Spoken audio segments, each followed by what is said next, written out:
cherry seeds I'm going to plant.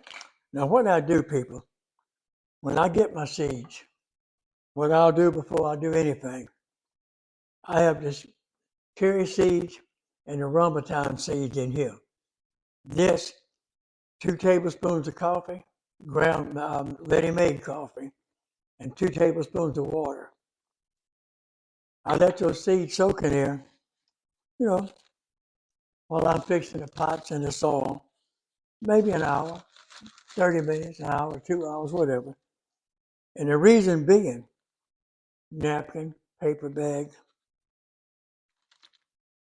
See? Now, and the reason I do that is those seeds are soaked that moisture up. And also, those coffee grounds full of nitrogen, which actually will give the seeds a little boost. That's all it is. Now, I just let them soak in there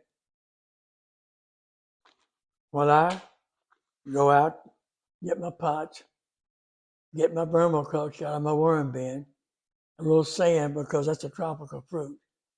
But I'm in, I would guess 9B in Louisiana. So once I get that tree started, there's a possibility I can grow it outside. I hope, but I'm going to find out.